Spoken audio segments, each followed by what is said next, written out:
À l'heure des réseaux sociaux, la désinformation fait rage, les fake news sont très populaires et aujourd'hui, eh bien, on ne sait plus vraiment distinguer les avis les uns des autres. Il y a beaucoup de gens qui sont mal informés ou tout simplement pire, qui veulent eh bien, détruire une réputation, par exemple, d'entreprises comme Corsair, qui sont novatrices, qui se basent sur un modèle totalement disruptif. Et donc, nous allons ici faire la lumière entre eh bien, des opinions et des faits réels, parce que la vérité est basée évidemment sur des faits concrets, des choses réelles et tangibles, et pas sur l'opinion de Pierre-Paul Jacques ou l'avis de personnes qui se sont mal informées au préalable. Alors, c'est parti, voyons la crédibilité de Corsair Group et tout ce qui est l'entreprise a réalisé entre 2020 et 2026. Il y a au minimum 3 usines de recyclage en Europe, en Asie, avec des vraies personnes qui travaillent dans ces usines, avec du vrai plastique qui est recyclé. J'ai moi-même été visité 2 fois en 2024 et en 2025 l'usine de Bangkok en Thaïlande. Celle de Finlande est visitable également. Donc, ça, c'est du concret, c'est du réel, ça prend du temps, il y a des vrais gens et c'est vérifiable. Ensuite, il y a un centre de tri de déchets en Thaïlande. Pareil, c'est de l'industriel, c'est du réel, c'est du concret et donc c'est documenté. Tout ce que je vous dis là, évidemment, est trouvable par n'importe qui en ligne. Ensuite, il y a des partenariats, notamment avec l'entreprise Shell, qui est très connue, qui est l'une des plus grosses entreprises de pétrochimie au monde.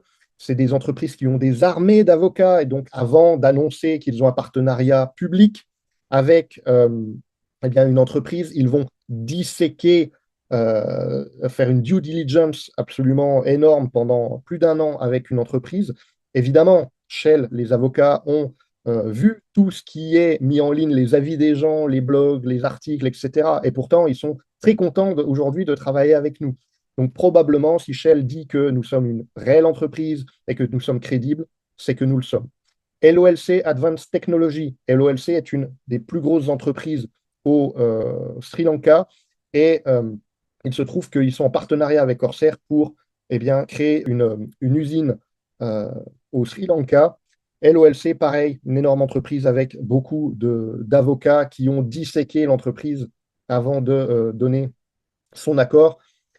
Collaboration avec des gouvernements, la Thaïlande, la Finlande et les Pays-Bas. Évidemment, les gouvernements n'ont pas le pouvoir de vérification si une entreprise est un scam ou si c'est une entreprise réelle. Reconnaissance par les Nations Unies en 2025 comme fournisseur durable. L'ONU, évidemment, n'a pas la compétence et les moyens de vérifier si une entreprise est réelle et crédible. Et si eh bien, il y a une reconnaissance comme fournisseur durable, c'est que réellement, il y a de la productivité et quelque chose de réel derrière cette entreprise.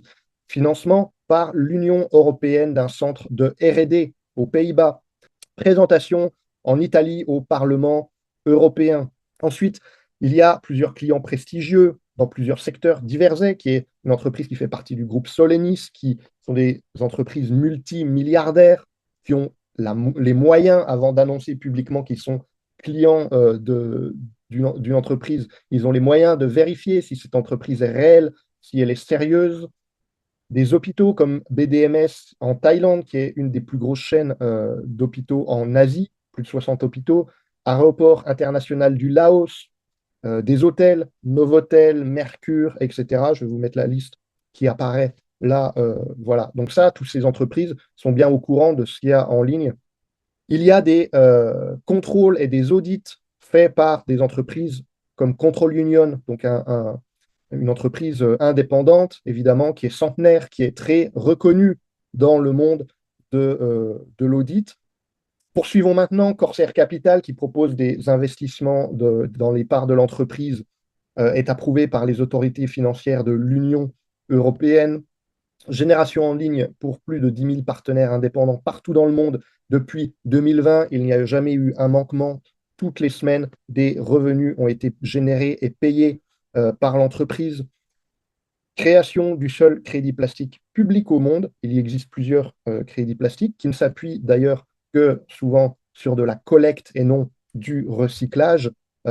Aujourd'hui, c'est la première fois qu'une entreprise industrielle qui fait elle-même le recyclage émet un crédit plastique. Et en plus, c'est le seul qui est public, qui est trouvable publiquement sur les marchés. Plusieurs projets sociaux dans les bidonvilles de Bangkok, comme par exemple le programme Trash for Cash, qui va soutenir des communautés locales dans des bidonvilles, soutien financier pour des milliers de pêcheurs, etc., etc.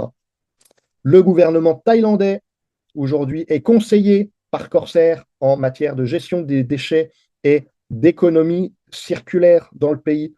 C'est vrai que le gouvernement d'un aussi grand pays va prendre les conseils d'une entreprise qui est pas sérieuse. Donc voilà tous les éléments de crédibilité. Et j'en avais oublié un. Il y a des autorisations de vendre le service et aussi des projets d'entreprise qui sont déjà bien avancés, des projets pardon, d'usines qui sont bien avancés aux USA et au Canada. Pour pouvoir obtenir les licences aux USA et au Canada, il faut montrer patte blanche absolue. Donc ça, c'est pareil. Ça a été vu et prouvé. Ça a pris plus de 2 ans pour obtenir toutes les autorisations. Je pense que c'est des pays justement qui ont les moyens de vérifier si une entreprise est sérieuse ou non. On va peser dans la balance toutes les critiques. Voilà. Qui critique? Il y a des blogs comme par exemple Behind MLM, qui bien sûr sont anonymes. En fait, on a trouvé la personne qui est derrière ce blog. C'est un Allemand qui a été justement accusé de délinquance sexuelle, qui aujourd'hui habite à Taïwan. Et donc, voilà, ça a été repris ensuite par des sites comme Warning Trading, YLE, etc. Et tous les mêmes torchons dans le même secteur. Et c'est quoi leur mode opératoire à ces gens-là? Est-ce qu'ils sont sérieux? C'est ça la question. Est-ce qu'ils sont réellement crédibles? Leur fonctionnement, c'est du clickbait, donc tout simplement ce qu'on appelle en français, excusez-moi l'expression, mais c'est du putaclic. Donc, c'est-à-dire qu'on met un titre qui fait peur, sensationnel, pour que les gens puissent cliquer. On fait des fausses déclarations, on mélange des informations réelles avec des informations fausses.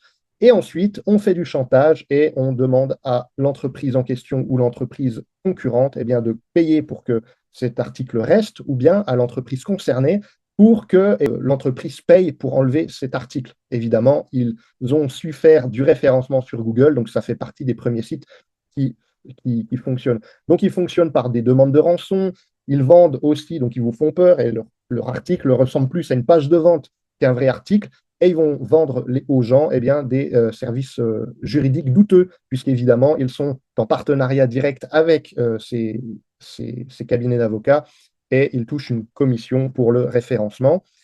Voilà donc la crédibilité de Corsair Group et les critiques et les avis divers qu'on peut trouver en ligne.